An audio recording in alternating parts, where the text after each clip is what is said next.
Hey, it's Sue. I'm so glad you joined me today for the Bible reading.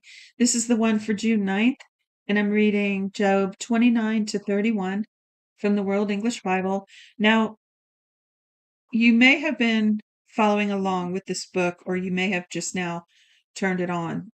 Just curious about the broadcast. If you just turned it on, then you're right in the middle of a great story. But just in case, I'll tell you, this is Job speaking. He's about to speak. And he's reminiscing about the good old days because he's just gone through this trauma where he lost his children, he lost his wealth, and he lost his health. And so he's just, kind of longing for that past or remembering it nostalgically. And it dawned on me when I just read through. Now, I haven't pre-read this except for these first few verses, but it dawned on me these sentiments are probably very similar to someone who's grown very old and can't do a lot of the things that they enjoyed in life. So just think about those things while I'm reading through here in this first part of Job.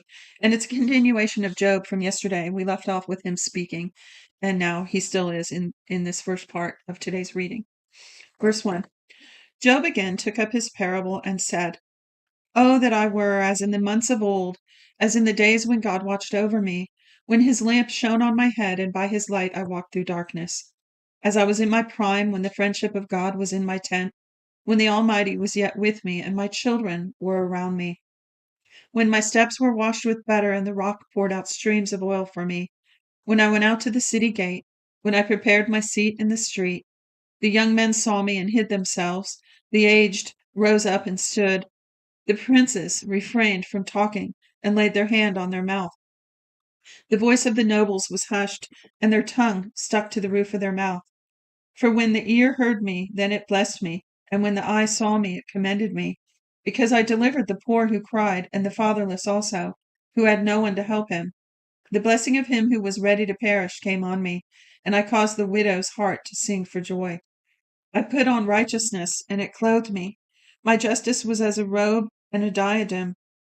I was eyes to the blind and feet to the lame. I was a father to the needy. I researched the cause of him who I didn't know. I broke the jaws of the righteous and plucked the prey out of his teeth. Then I said, I will die in my own house. I will count my days as the sand. My root is spread out to the waters. The dew lies all night on my branch. My glory is fresh in me. My bow is renewed in my hand. Men listened to me, waited, and kept silence for my counsel. After my words, they didn't speak again. My speech fell on them. They waited for me as for the rain. Their mouths drank as with the spring rain.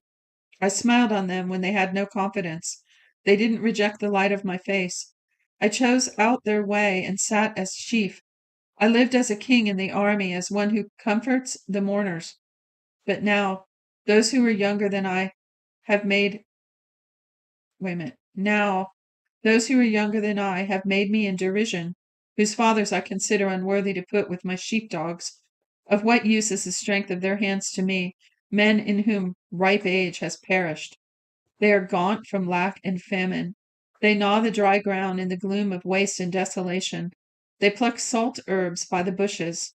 The roots of the broom tree are their food. They are driven out from among men. They cry after them as after a thief, so that they dwell in frightful valleys and in holes of the earth and of the rocks. They bray among the bushes. They are gathered together under the nettles. They are children of fools, yes, children of wicked men. They were flogged out of the land. Now I have become their song. Yes, I am a byword to them. They abhor me. They stand aloof from me and don't hesitate to spit in my face. For he has untied his cord and afflicted me, and they have thrown off restraint before me. On my right hand rise the rabble. They thrust aside my feet. They cast up against me their ways of destruction. They mar my path. They promote my destruction without anyone's help. As through a wide breach they come. They roll themselves in amid the ruin. Terrors have turned on me. They chase my honor as the wind. My welfare has passed away as a cloud. Now my soul is poured out within me. Days of affliction have taken hold of me.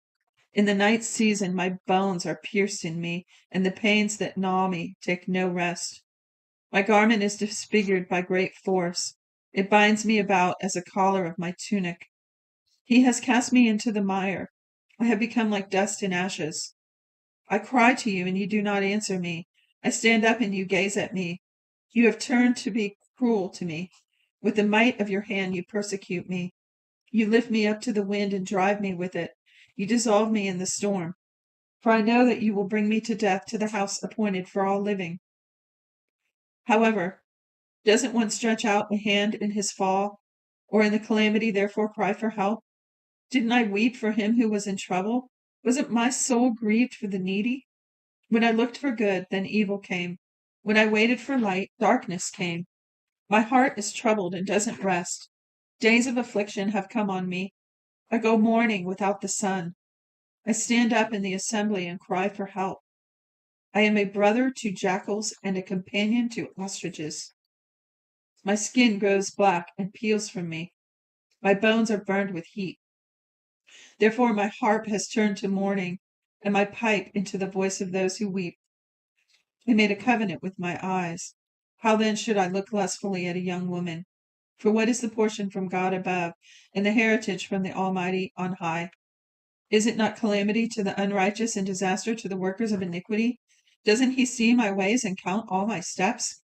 If I have walked with falsehood, and my foot has hurried to deceit, let me be weighed in an even balance, that God may know my integrity. If my step has turned out of the way, if my heart walked after my eyes, if any defilement has stuck to my hands, then let me sow and let another eat. Yes, let the produce of my field be rooted out. If my heart has been enticed to a woman, and I have laid wait at my neighbor's door, then let my wife grind for another, and let others sleep with her, for that would be a heinous crime. Yes, it would be an iniquity to be punished by the judges, for it is a fire that consumes to destruction, and would root out all my increase. If I have despised the cause of my male servant or of my female servant when they contended with me, what then will I do when God rises up? When he visits, what will I answer him? Didn't he who made me in the womb make him? Didn't one fashion us in the womb? If I have withheld if I have withheld the poor from their desire, or have caused the eyes of the widow to fail, or have eaten my morsel alone, and the fatherless has not eaten of it. No, from my youth he grew up with me as with a father. I have girded her from my mother's womb. If I have seen any perish for want of clothing, or that the needy had no covering, if his heart hasn't blessed me, if he hasn't been warmed with my sheep's fleece, if I have lifted up my hand against the fatherless because I saw my help in the gate, then let my shoulder fall from the shoulder blade and my arm be broken from the bone. For calamity from God is a terror to me. Because of his majesty I can do nothing. If I have made gold my hope and have said to the fine gold, you are my confidence, if I have rejoiced because of my wealth was great and because my hand had gotten much, if I have seen the sun when it shined or the moon moving in splendor, and my heart has been secretly enticed, and my hand threw a kiss from my mouth, this also would be an iniquity to be punished by the judges, for I should have denied the God who is above. If I have rejoiced at the destruction of him who hated me, or lifted up myself when evil found him, yes, I have not allowed my mouth to sin by asking his life with a curse. If the men of my tent have not said, who can find one who has not been filled with his meat? The foreigner has not camped in the street, but I have opened my doors to the traveler. If, like Adam, I have covered my transgressions by hiding the iniquity in my heart, because I feared the great multitude and the contempt of families terrified me, so that I kept silence and didn't go out the door. Oh, that I had one to hear me! Behold, here is my signature. Let the Almighty answer me. Let the accuser write my indictment. Surely I would carry it on my shoulder and would bind it to me as a crown. I would declare to him the number of my steps. I would go near to him like a prince. If my land cries out against me and its furrows weep together, if I have eaten its fruits without money, or have caused its owners to lose their life, let briars grow instead of wheat, and stinkweed instead of barley.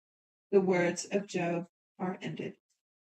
That's it for today's reading. Thank you for joining me, and I'll see you tomorrow. Shalom.